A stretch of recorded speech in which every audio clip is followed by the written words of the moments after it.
Hi, I'm Mark. Welcome back to Foothill Paint Fabrication. Well, we're going to jump right in and start tearing apart the Pontiac 400 for Project Ruby. So I built this motor, this engine, over 35 years ago, and of course I was 35 years younger and 35 years dumber. So I am not too sure what we're going to find when we open this up. Hopefully it won't be too embarrassing. I do know I had, I think, 11-to-1 compression flat top pistons in it, and I don't even remember what cam that was in it. So when we open this up, I hope it's not too embarrassing, but yeah, let's just jump in and get to work on this thing so we can get it up on the engine stand. All right, before we dig in and start tearing this thing apart, actually multitasking today. I've got this thing going on right now, finally a burn day, so I lit off the burn pile, and then I'll have to run back and forth to keep an eye on it. But we got the engine fairly clean when we pressure washed it, and it wasn't super dirty anyways. So it shouldn't be too grimy, but I definitely want to lighten this thing up before, I just don't want to pull the engine transmission off, try to put it on the engine stand. These things are super heavy, and I just don't want to deal with it up on the engine stand with all this extra weight on it. So let me get some gloves on and get some tools over here, and we'll go ahead and start tearing it apart. I did set up a little table over here to put all the parts on, and I do have the trash can nearby, so hopefully stuff goes on the table, the rest goes in the trash. So let me get some gloves on, we'll get to work. All right, let's get all these accessories off here.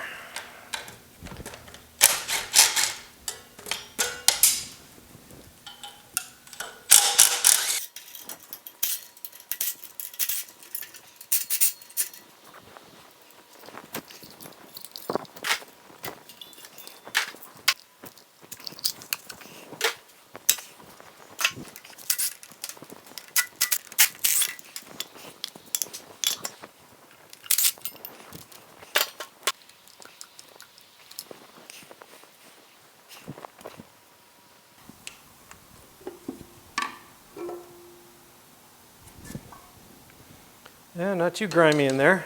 I change the oil every once in a while. What do you guys think? These exhaust manifolds might come off? Ooh, piece of cake.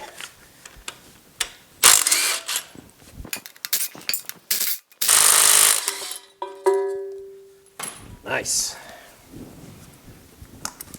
Back in the day, I went through so many starters, it wasn't even funny.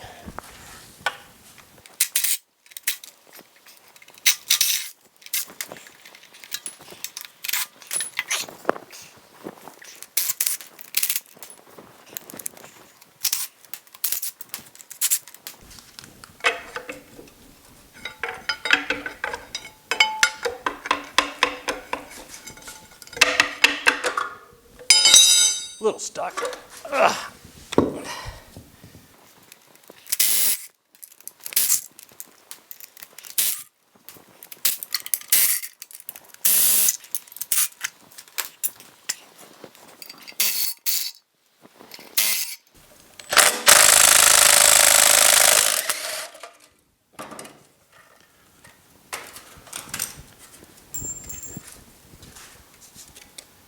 Boy, I must not have put that on very long before I parked the car. I went through a lot of clutches too back in the day. Smoky burnouts and drag races.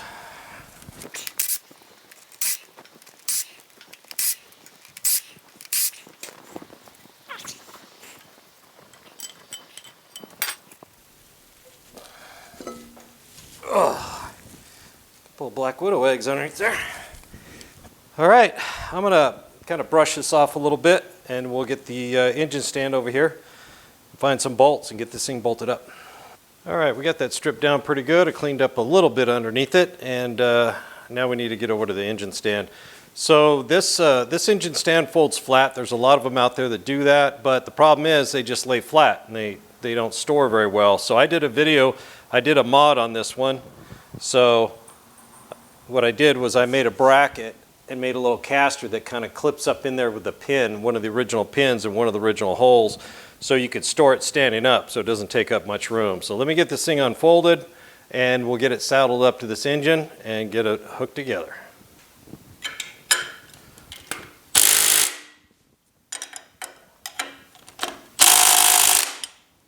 All right, I think that's it. take the weight off this thing and see what happens.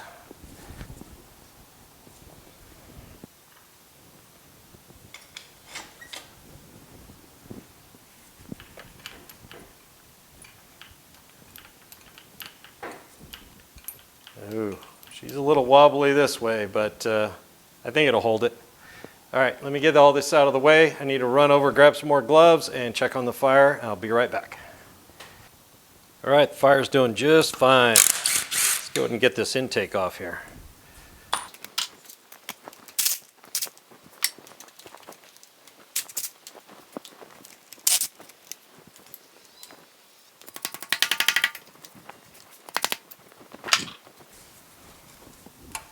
Oof, man, this is heavy.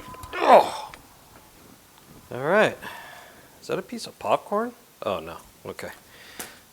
Okay, let's get the valley pan off and start getting the push rods out. Get these heads off here.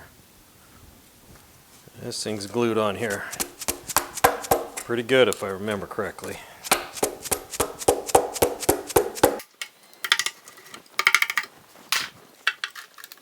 All right, looks pretty clean in here. Let's go ahead and get all these rockers loose.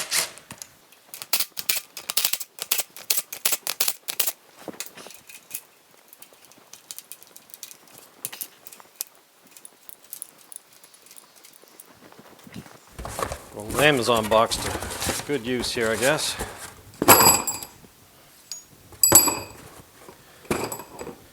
Not bad. We'll leave all the rockers on the heads. I'm not going to reuse these heads, so it doesn't really matter. But somebody else may want them. All right, let's get these head bolts off. Some guy that worked at a chrome shop got a bunch of free covers, chrome covers, and stuck them on everything he could find, including head bolts.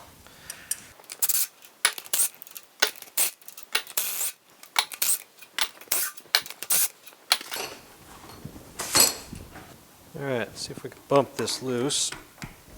Ooh, baby, she's been on there a long time.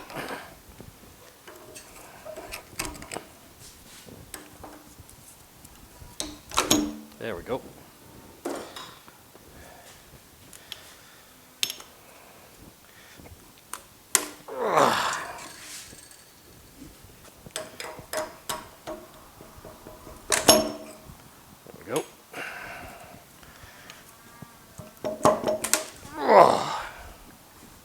Guys, let's take a look. The cylinder looks pretty good. This one got some rust right there. Now these are 30 over, and I do think I recall when I had this machined, he had to lean on the hone pretty good because one was a little big, so they may not be able to take another 30 over piston. We'll probably have to jump up 60, but it is what it is. These Pontiac blocks, they have plenty of meat in there to go ahead and go back up. You don't have to worry about them overheating or anything. So this side doesn't look too bad at all. Virtually, I mean, there's a little ridge right there, but you know, almost nothing. I don't remember how many miles or hours I put on this engine, but yeah, we're probably going to have to jump up. Let's go take a look at the heads. All right, I won't be reusing these heads, but they look in pretty good shape. Now, I remember one lifter, I had to kind of shim a little bit of the rocker arm because it kept getting loose, and I think I had a lobe going flat on my cam. Kind of thought the rocker stud was pulling out, but I checked them and that wasn't it. So yeah, these are in pretty good shape. I'm sure they're nice and flat. Plenty of room to do another valve job on them. But like I said, I'm not going to be using them. I'll be jumping up to the Edelbrock aluminum heads. But it's good to see that they aren't in horrible shape, that's for sure. All right, I got myself a redneck engine stand pan down there, and I think we're just going to go ahead and get the water pump housing, the timing chain cover off, and then we can flip this thing over, get the pan off, and see what the lower end looks like.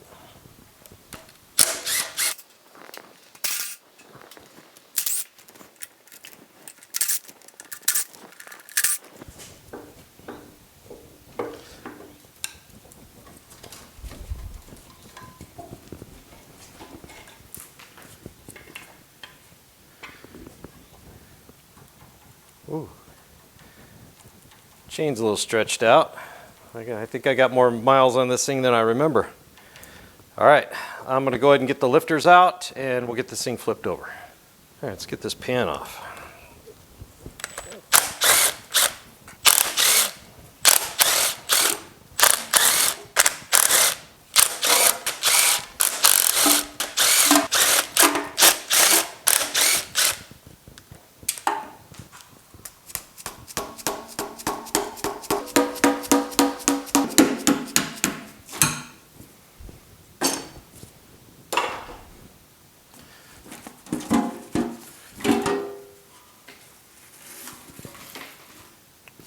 Little sludge in there.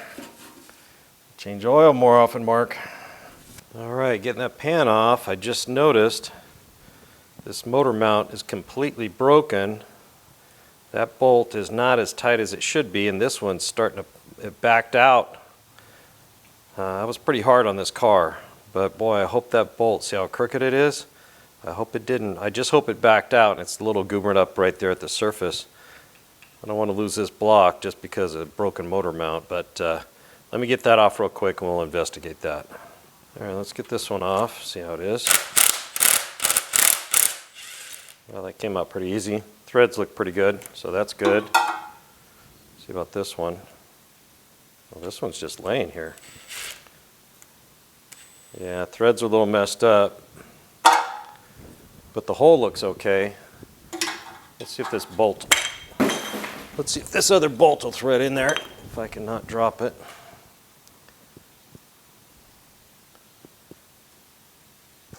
Yeah, that feels pretty good.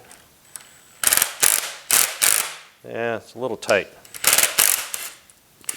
All right, we can run a chasing tap in there and clean that up, I'm pretty sure, so I think we're going to be okay.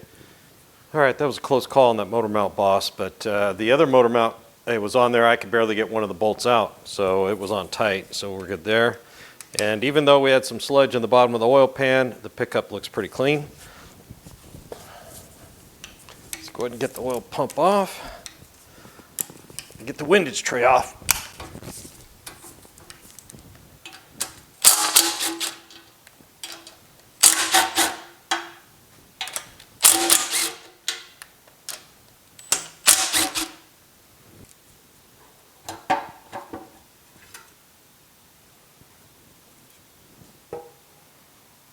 A little bit of sludge in the bottom there.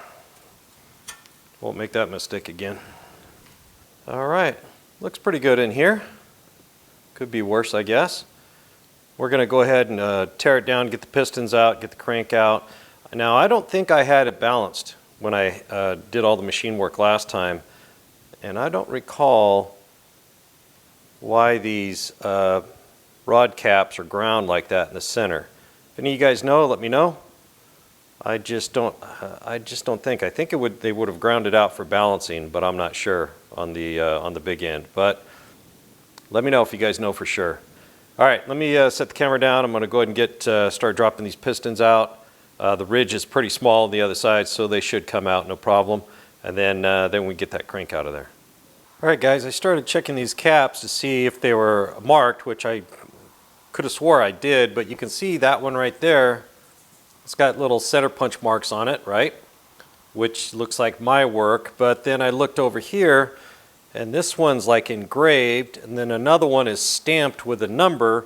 So all these rods don't go together. There's no way, because if they were all the same, they would all have center punch marks, the number, or they would all be stamped, but they're not. So I started looking into this engine, and for the life of me, I can't remember. Honestly, I cannot remember. So I thought, well, let me double check this engine. So let me spin this thing around and I'll show you what I mean. All right, I know you guys can't see it, but that reads right there, K196DN. And that translates to November 9th, 1966. And then there's a YA stamped on the front right here, so that means it was built in 1966, YA, that means it's a 389. But everything else doesn't show up to be a 389. So these pistons, I read the numbers off of them, those are the ones I remember putting in, those are 30 over, and that number comes out to for a 400, a Pontiac 400. Then if I crank the engine over here, more mysteries show up. So from what I understand, they used 3 freeze plugs from 1967 to 1978. So 66 and older only had 2 freeze plugs, 67 and later had 3. So it's got 3, so that kind of means it's a 67. But the stamp, the cast-in date code says 66. Then from 1959 to 1969, from what I found out, they only used 2 motor mount holes. The other years used 5, and I've got a block over there that's got a ton of motor mount holes because they could fit them in all kinds of cars and they didn't have to worry about it. So it's kind of a mystery here. Now these pistons, they are 30 over. I used a bore gauge and just my calipers. I don't have a micrometer that big, and the bore comes out to about 4.150, which is basically a Pontiac 400, which is bore is 4.125, 4 1/8, plus 30 thousandths, that'd be 4.155, right? So pretty close. I don't know if I'm accurate. So what I did was I went on to a GTO forum and I posted the question. Here's all I've got. You guys help me figure this out. So we're going to have to see. But I don't think I want to tear this thing down anymore. I'm not liking those connecting rods being a mismatched mess. I mean, when I was a kid, and honestly, I do not remember. Maybe there was one bent, maybe they had a crack, I don't know, and a guy just grabbed a used one, stuck it in there and found another bad one. So there's like 2, you know, it happens. You know, you just get the parts you can, stick them in there and make it work. For this car, this build, I'm not willing to do that. I'll probably just buy all new connecting rods, new pistons, and go from there. So let me check my other blocks I've got, and then I think we're going to pull the pistons out and just at least examine the crankshaft. Okay guys, this is where we're at right now. I am not going to take this engine any farther apart until the mystery is solved on exactly what it is. I'm hopeful those guys on that forum will figure it out. Those guys are like Pontiac experts, so I'm sure they're going to be able to figure it out for me. And then so in the meantime, I went ahead and drug these other 2 blocks out. So I ran the codes and got them all figured out. Now this engine, I don't really know the history of. I recall I built an engine for a guy with like a 68 Firebird, and somehow he had an extra one or something, and it was just an engine in boxes. I mean, there were missing parts and stuff. So I hung on to it. I've got the crank, I think the main caps, and some other parts for it. But this one comes out to be a 1972 400. The Y1 or YI doesn't really match up for a 72, but I do know it's a 400 because they cast it right into the side right there. So yeah, it was built December 23rd, 1972. It is a little rusty, and you know, it is what it is. I do not know the history on this one. This one, I do know the history because I pulled it out of the car it came out of. It was out of a Bonneville or a Catalina. I'm pretty sure it was a Bonneville. That's where I got the front disc brakes that used to be on Ruby before we stripped them off. Now, this was built in May 20th, 1969. Code YH, it's a 428. And you can tell that too by that little protrusion right there. They call that the pyramid. That was on a 428. This one's drilled for 4-bolt main caps, although common practice was to drill the blocks for them, but only to put 2-bolt main caps in. So yeah, I know the history on it, and you can tell it's in pretty good shape for being stored 35 plus years. I greased and oiled this thing down really well. Same thing for the crankshaft, the caps, everything, so I could store it. This one I didn't do anything with. This is probably what it looked like when I got it. So this engine right here in 1972, let's see, when this was built, it was 250 horsepower. So not a lot, 72. Now this one over here, the 428, this particular engine was built 360 horsepower right from the factory. So these made a lot more power, obviously. So, you know, over 100 horsepower, 110 horsepower more than that other block. And even when I was taking the engine out of the chassis, you know, the other day, I was thinking, man, I should probably drag that 428 out and see, you know, what its condition is, maybe use it instead. And now I'm kind of leaning that way more. I can make more horsepower with this one easier than the other one, the mystery motor. And, you know, but I don't know what to do. And none of these match Ruby's year. I mean, it's a 67. I don't have a 67 block here. And Ruby was never going to be a numbers matching car anyway, so it doesn't really matter to me. If I put a 69 428 in it, I have no problem with it. The other motor may have been built late. It was built late in 1966, and it probably ended up in a 67 car. But I'm pretty confident it was. Oh, I know it wasn't in the car Ruby was, because it had a big block 396 in it, a Chevy engine. What happened to its original engine, I don't know. But so kind of that's where we're at, guys. What do you think? You know, it wouldn't be this one, that's for sure. I'm not going to use that block, but it would be either the 428 or the mystery motor, but we have to figure out what that is still to figure out what to do with it. But I'm really leaning towards this 428, you know. Let me know what you guys think. Okay guys, that pretty much wraps up this video, such as it is, on tearing the engine apart. Now, I was hoping to answer a whole bunch of questions and get a clear path forward, but it turned into a mystery motor, you know, after all. So, but I do have some options, and I'll get to the bottom of it, but that's the way this goes. You know, this is real life. It's not like some TV shows and channels where it all seems to go so smoothly and everything falls together like a perfect puzzle, right?